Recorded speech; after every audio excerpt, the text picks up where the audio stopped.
From Hamilton Place Strategies in Washington, D.C., this is the HPS Insights podcast.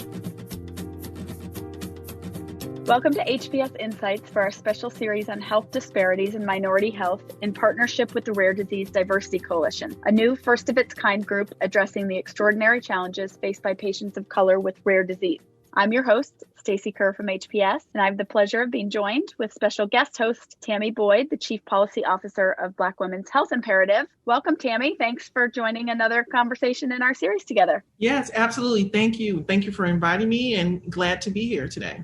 Yeah, I know we're both excited to talk to Dr. Sana Syed, a neurologist and the Health Policy and Advocacy Director of the American Muslim Health Professionals. Dr. Syed serves on the steering committee of the RDDC, and in addition to her work as a neurologist and an advocate, she serves as the advocacy moderator for the Women's Neurologist Group and chair of the policy committee for the National Muslim Task Force on COVID-19. A busy woman. She also has experience conducting clinical trials, which I know we want to talk about today. So Dr. Syed, it's an honor to have you here. Yeah, I'm delighted to be here, Stacy, and thank you for having me. Thank you. And I know we've been working together on the RDDC and have always appreciated your contributions there and looking forward to this conversation. Let's start. Just can you tell us more about the organization you're a part of, the American Muslim Health Professionals, and maybe as part of that, the unique concerns that the Muslim community and providers face when it comes to healthcare access and quality? Thank you, Stacy. Thanks for that question. So the American Muslim Health Professionals essentially is an organization that is committed to advancing the healthcare for all Americans. The unique element here is that we do provide a platform for Muslim health professionals who may not be very well connected with other organizations potentially to uniquely contribute to advancing healthcare for everyone. So our impact is defined to all community members. And now you asked about, of course, we do focus a lot on minority populations, and we try to address particular needs of the Muslim community, if any. Mm-hmm. So you asked the valid question, what are those needs, right? So generally, the needs have been similar to everybody else because there is no Muslim healthcare, right? Healthcare and people are the same. So it's the same caveats, and some Muslim folks did not have as ready access to healthcare, insurance problems, navigating the healthcare system. I would say some of the unique elements of our population demographic is a lot of us are immigrants, first generation, second generation, and even those folks who've been here many years sometimes have language barriers, mistrust issues, are not used to having healthcare access in the way that it is implemented in the US. So encouraging them and having a forum that they are connected with, maybe trust a little bit more, although we need to work on the trust issue and, generalized trust everywhere and there's no conspiracy going on, right? So right. This allows them, like, I'll give you an example. American Muslim Health Professionals, before I joined, was a champion for the Affordable Care Act. We were one of the leading faith-based organizations that helped enroll Muslims around the country in ACA. And our target was not just the Muslim population, but went to different mosques and set up shop and or helped others set up shop, not necessarily did it ourselves, but provided materials and support. So that really helped uptake of the ACA when it came about. And it was a need. People need healthcare access. So there is no unique need per se, but it is the fact that sometimes there are barriers such as reluctance and whatnot, or lack of familiarity or linguistic barriers. One instance where suddenly there was a population specific need has been the pandemic though. Yes. So I never thought I would say this, but apparently this public health crisis has impacted people differently and similarly, but then differently, because suddenly there are certain religious holidays and certain congregations that we have that are impacted by this. We have Friday prayers. You have Ramadan that is going on right now, and which is supposed to be an occasion when people come together, they fast, and then they come together to eat and whatnot, and you visit each other. Then you have prayers at the end of Ramadan. You have prayers every day that people go to. Like people who normally don't go to the mosque go during Ramadan because it's such a big deal and they want to be there. And we had to issue guidelines. You mentioned the National Muslim Task Force, and we've been working. So there is, and AMP has been a leader in that. They were one of the co-founders of this National Muslim Task Force. So implementing public health guidelines that only the Muslim population really needs to follow, very similar to the national guidelines, of course, but taking into account the religious nuances. Yes. Yeah, that's great. And interesting that you mentioned, the pandemic, it's really hit, many minority communities and the Muslim community in different ways. So you serve as the Health Policy and Advocacy Director for the American Muslim Health Professionals.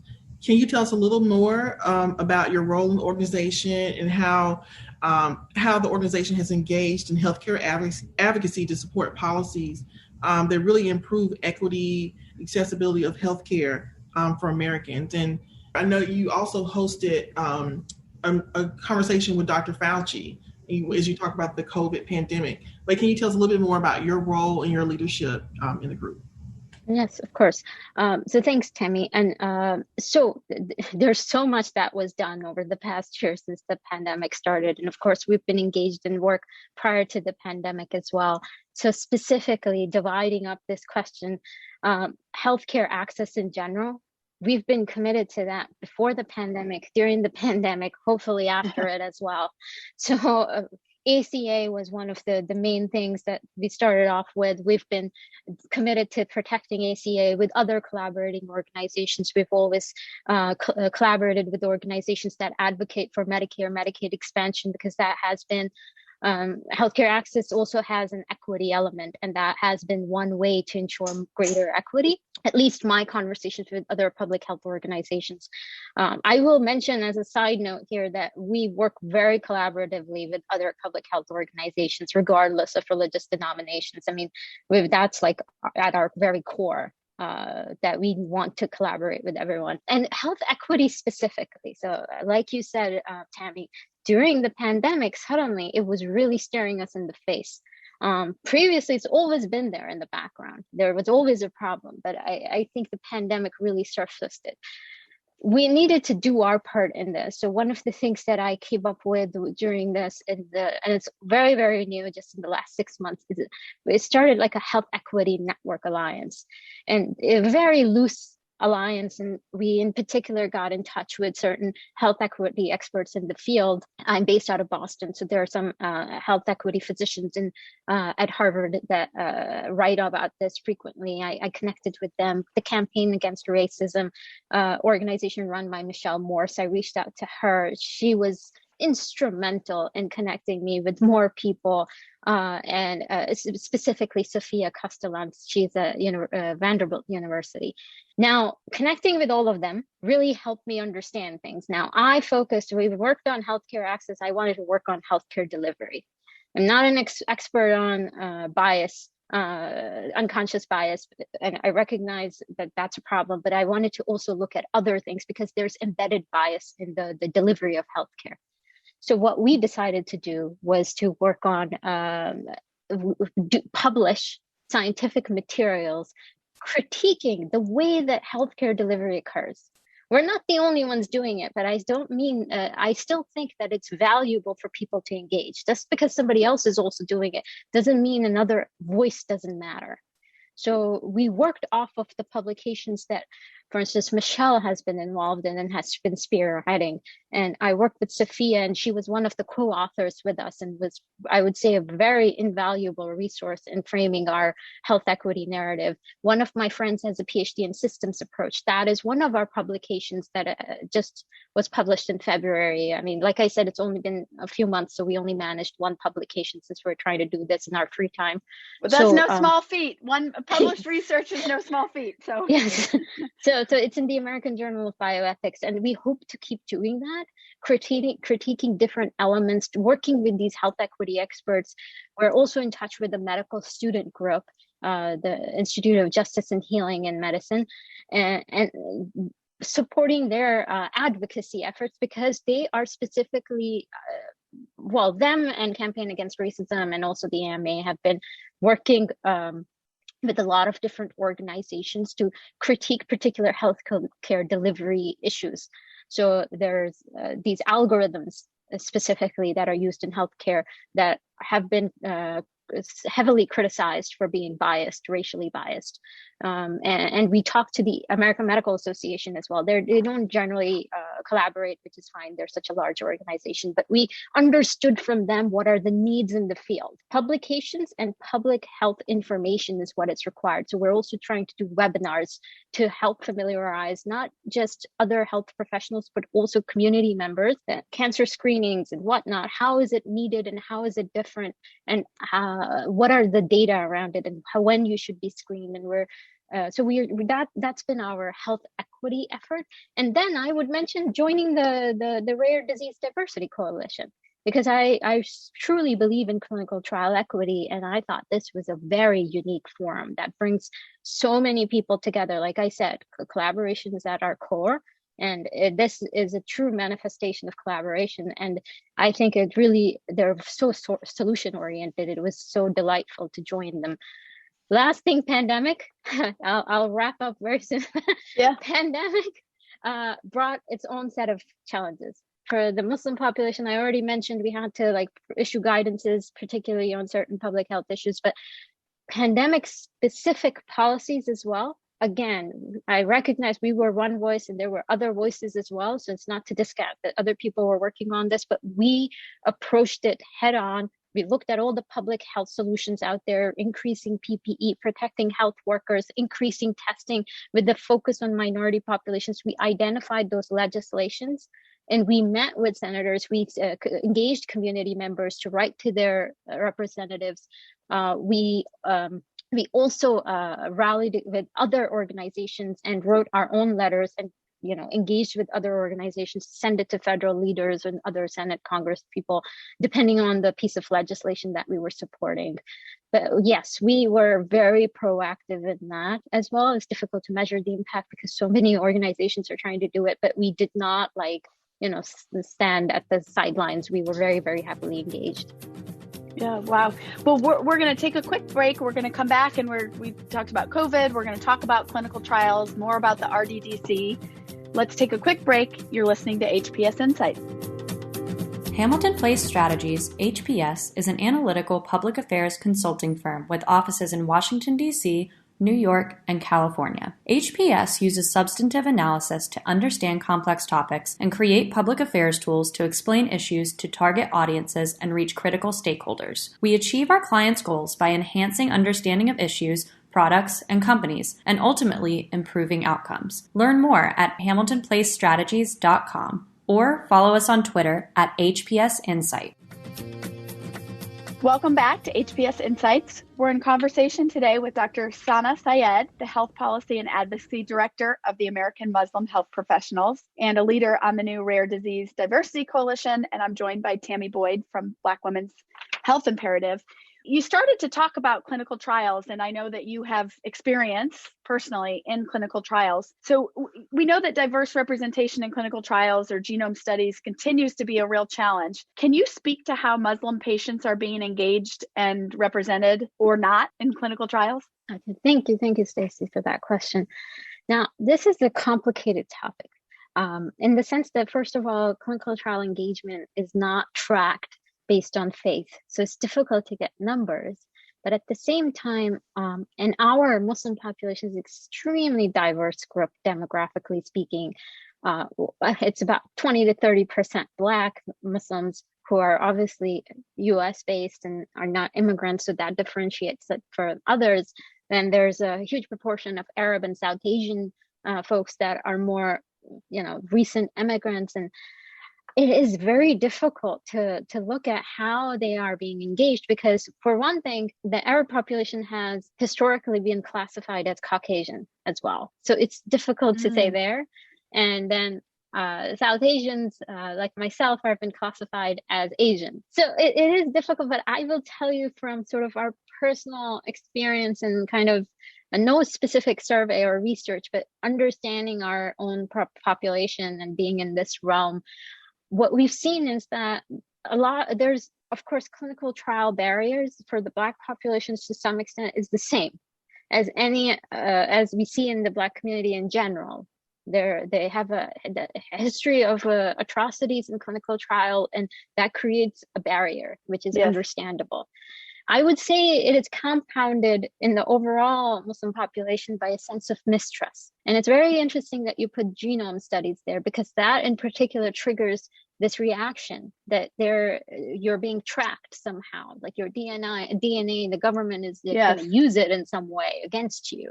Because there was also an uptick in monitoring and surveillance of the Muslim population after 9/11 to an extreme sense, which has created this mistrust of the government. And this comes to like the NIH studies as well. So to overcome that is very difficult. It is important to engage with like community organizations. But I think another element is to engage with them with the language that helps explain it to their community, how this is going to benefit everybody and is not some kind of a conspiracy. Yes. So I would say, broadly speaking, that is what my assessment is of the challenges we face. Yeah. And you mentioned so many things in the vaccine space with COVID-19, so many similar things. So let's talk about vaccines. I saw your recent article in Harvard Medical School Center's primary care blog on community engagement to tackle COVID-19 vaccine misinformation. How do you think misinformation plays a role in vaccine hesitancy in minority communities, or maybe specific to the populations you're working with? So yes, of course, they've seen how misinformation has impacted certain minorities. Again, we collect data by race, as a country, and we've seen how it has impacted certain minorities, especially the Black community. And that was something that we noticed within our community as well.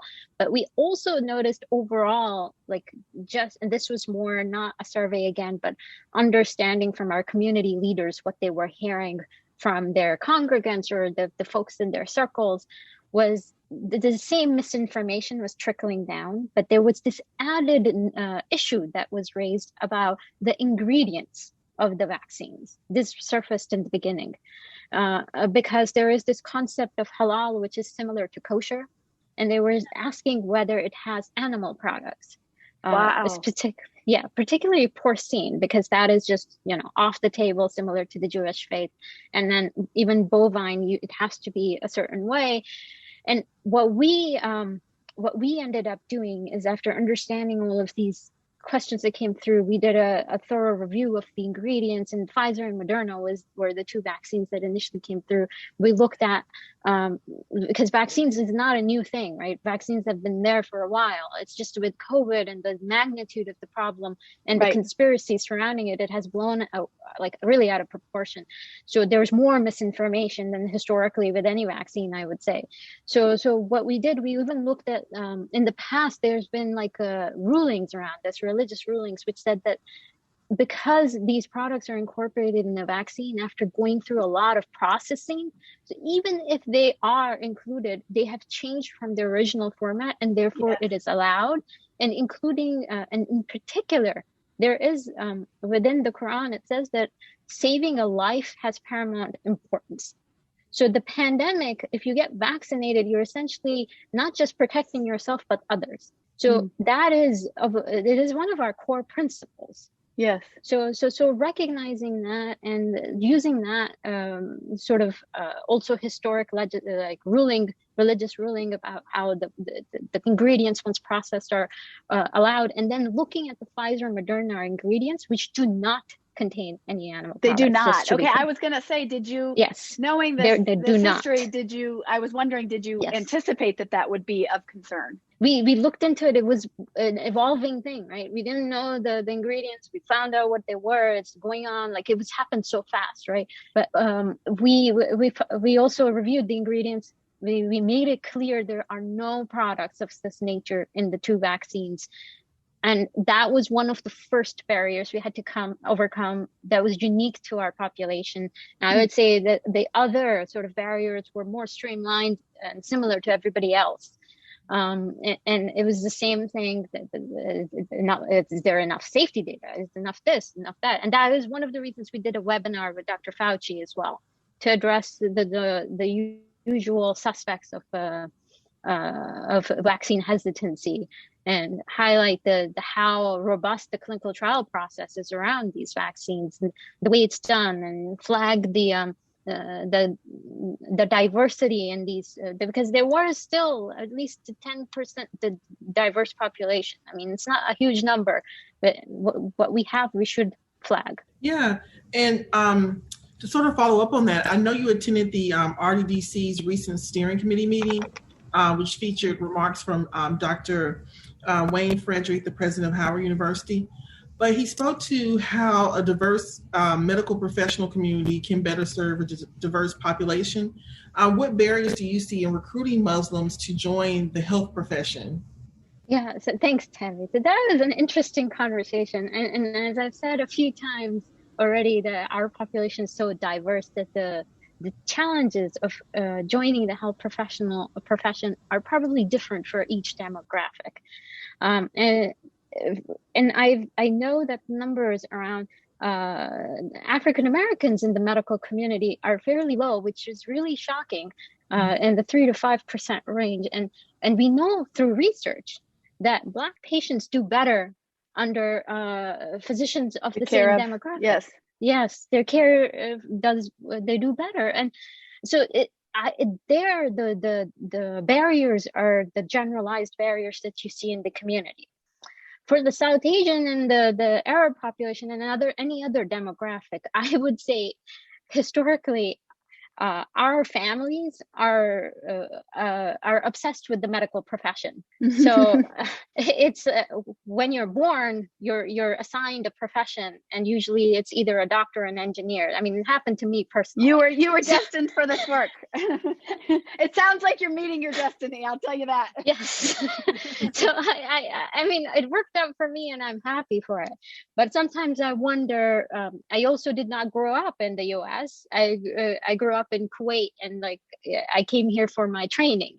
So my story is also a little bit different. And I think that is also a demographic you see here. That's what I meant. Some of us are recent immigrants. They're coming in. And so it changes. I think if someone is living here, recently moved, has to go to college, sometimes there may be the challenge of navigating the education system. Sure. I can foresee that. But I don't want to say that this is definitely an issue, because it's not really based on research by any means. It's just like understanding, and the system that we have here is difficult sometimes, and that may be a challenge. But I would say our parents don't let out when it comes to joining the medical profession. Maybe they should be a little less pushy, because maybe there is a revolt going on. Solution. And then maybe the people over here, especially kids who grow up here, they want to do what they want to do. So let them get to their own conclusions about their life. But yeah. Well, before we turn, I want to get into sort of a little bit more on the RDDC. Given your experience as a medical professional, healthcare advocate, clinical researcher, how optimistic are you that what we've been discussing and the pandemic's illumination of health disparities will actually spur meaningful and lasting changes in the near term? That's an interesting question. I mean, I was saying this past year that as horrible as the pandemic was, and as much as I wish it didn't happen, the only good thing that I've seen is the increase in the collaborations that I've seen, and people working together on shared solutions. It's not just, is that community's problem? It's everyone's problem, because we're all interconnected. So I did notice that shift. One of the major things, and I alluded to it in tangent earlier, that the American Medical Association looked into health equity very, very seriously, looked at these race-based algorithms, issued a guidance that this needs to be revamped. They're working with all these organizations like Dr. Michelle Morse's organization, the Institute of Justice and Healing, the medical students who are, spearheading this. Yeah. And they've already revamping medical education take out these algorithms. So it was a step in the right direction. And then, these activists like Dr. Morse and the medical students involved in this are continuing to advocate further. And we're trying to be in a supportive role with them, with these publications and their efforts to change the way that clinical care is also implemented, because you don't want to disconnect between the education and the implementation, right? Mm-hmm. So I do see some positive shift. We saw a lot of legislation come through, putting health equity as a priority that we've supported with the Health Equity Collaborative. And so I think people are noticing. I would say I am cautiously optimistic that it would translate into reality. I am relieved that people are taking note finally and looking at this seriously. And I am very happy to see so many people collaborating and unifying on this. And I do hope that a lot of these policies stay. They're not just, and I don't mean the health equity efforts, but other health policy measures that were done to improve minority health, that they stick. There's not just a one-off during the pandemic and then they're like, okay, we're done, adios. I mean, I hope that's not the approach, that we are able to have sustainable impact from them. Sure. Well, we're going to take one more break and then we're going to come back and finish our conversation with Dr. Syed. You're listening to HPS Insights. Every Friday, Hamilton Place Strategies founding partner Tony Fratto joins John Fagan and Brendan Walsh of Markets Policy Partners for the HPS Macrocast, an in-depth look at the macroeconomic news driving the week. Check out the latest episode at hamiltonplacestrategies.com/podcast.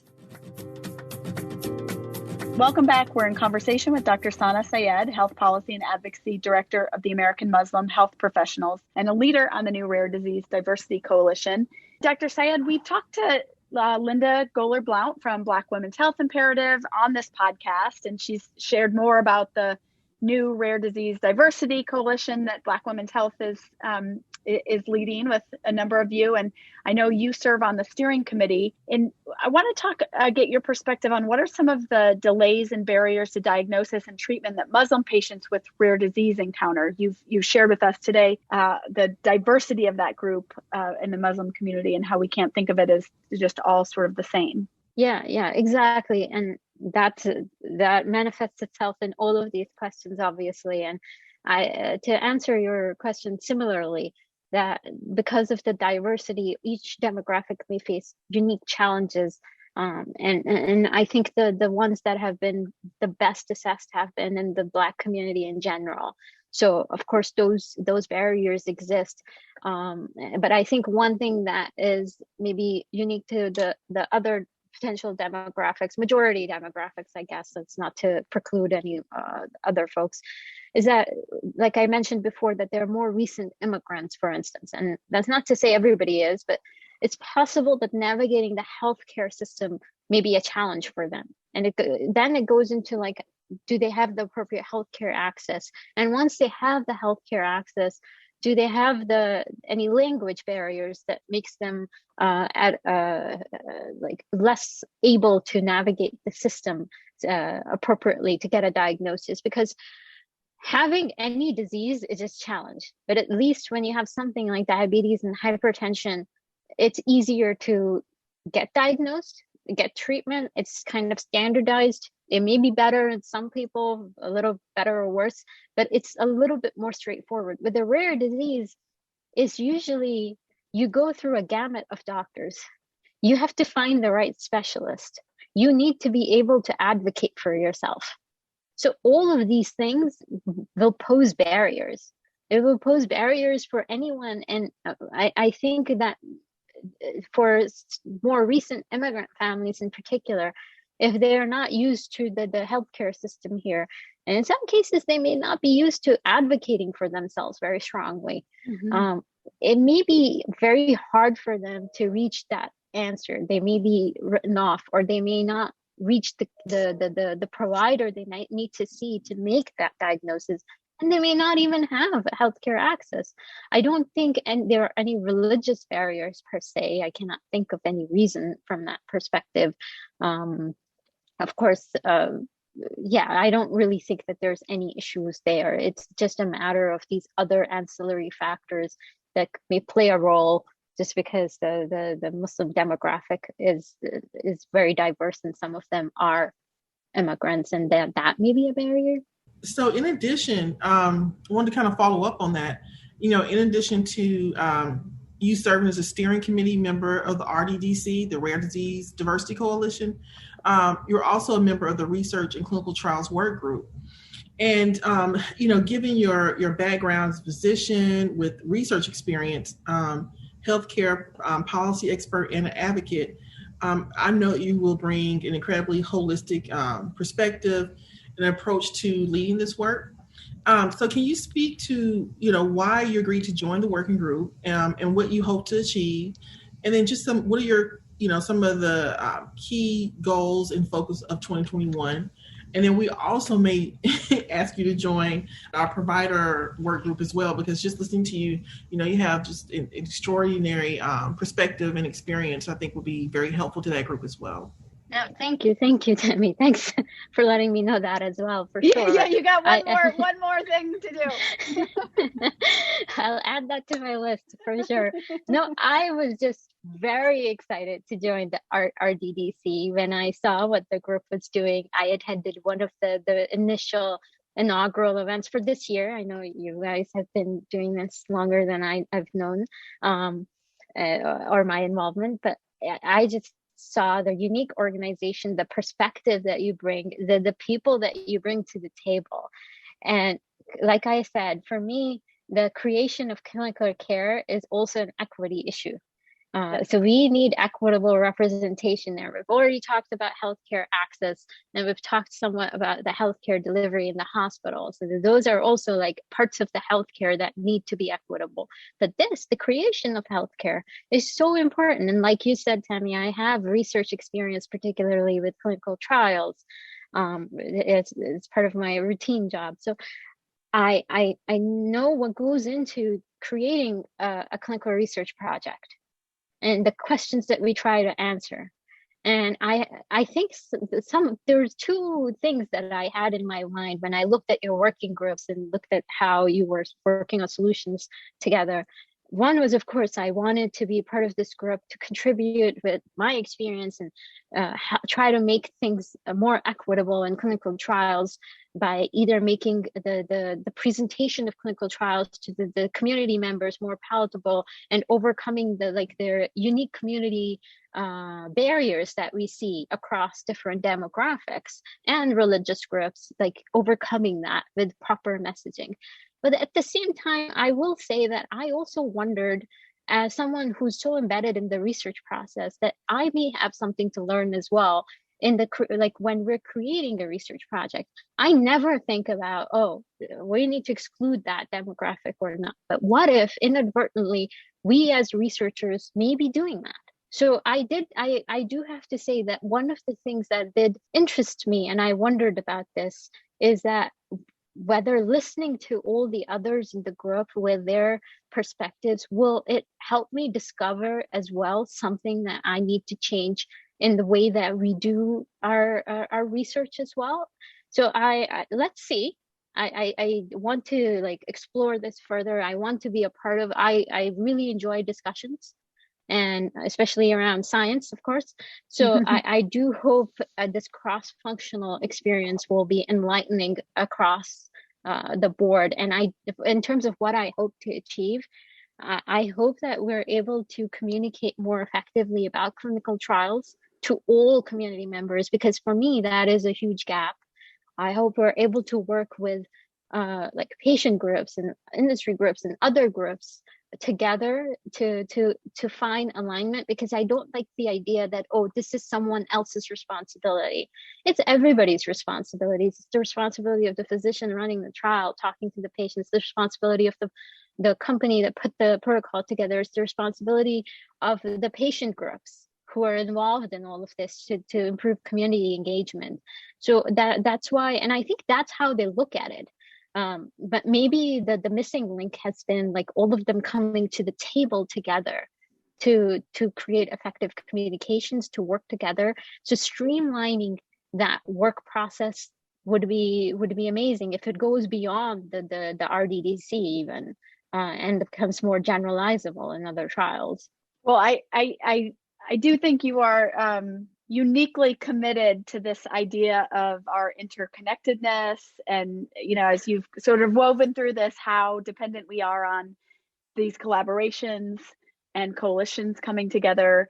And I wonder, as somebody who has, I wish more people thought like you. I think we're all working to make that happen. But I wonder, as somebody who has spent a career in health equity in this moment, and with your perspective at the federal level, what do you think is the most important or impactful legislative or regulatory action that could occur this year to improve the quality and access to care? Not just for Muslim, for rare, for everyone. For everyone. Yeah, no, that's a great question, and hard to answer just because of that. But from the federal level, I noted that they did issue sort of a letter to different medical organizations because there was a New England Journal article on the race-based algorithms. But it was more like, oh, we're watching you and we're seeing that there's this inequity in healthcare. Now, it's nice that they flagged that, but maybe that is, and maybe it will help organizations, medical organizations, and it has come together and work on revamping clinical care. But I think from a policy perspective, that is more like something passive they could do. But I think like the government really could work on healthcare access. I mean, honestly, like if they have appropriate access, that does translate into better clinical care. If somebody doesn't even make it to the hospital, they're not, preventive medicine is suffering. And this is what happened in the pandemic. Why did like certain communities suffer more? And why did it affect the Black community more? Because they had these pre-existing conditions more. It's not because they were Black or anything. That's ridiculous. It's not a disease. But they had all these pre-existing conditions. Why did they have that? If you have to ask the question why to get to the answer, right? It's because they were not like regularly getting medical care, most likely because they didn't have appropriate healthcare access. The prevention was a problem.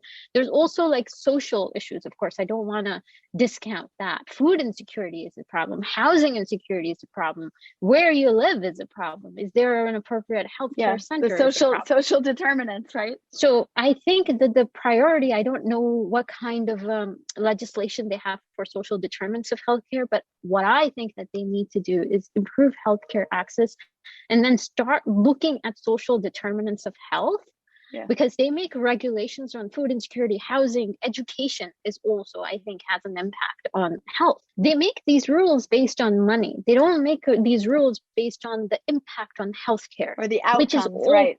Yes. And that would inadvertently affect the financial element too, which they don't understand, because if you don't look at social determinants of healthcare from a healthcare perspective, you just look at it at the instant, like, oh, put this money in and this much out. Like, that's not what it is. It's the care, right? Look at the health, not just the healthcare, right? Yeah. So they need to start factoring in healthcare cost as a part of their determination. I mean, unfortunately, it sounds ruthless, but cost is what drives it. But they need to start incorporating healthcare cost. And then I do think that they will change the way they implement regulations around social determinants of health, like food insecurity, housing insecurity, education even. So I think that would really make a change. I'm going to end this conversation with the word that I think about you most, and you're closing it with the interconnectedness of it all and how interconnected it all is. And I know on the RDDC and when it comes to health equity, we all benefit from the urgency you bring to this work and the energy. And with all you have going on, what a pleasure it is for you to stop and take time out to talk to us today. It's been a great conversation. We've really appreciated it. Tammy, thank you for being here. Dr. Syed, thank you so much for joining us. Thank you, Stacy. It was a delightful conversation. I really enjoyed talking to both of you. And thank you so much for having me. Thank you. Thank you for listening to the HPS Insights podcast, produced by Hamilton Place Strategies. For the latest updates, follow us on Twitter at HPS Insights and follow us on the web at hamiltonplacestrategies.com.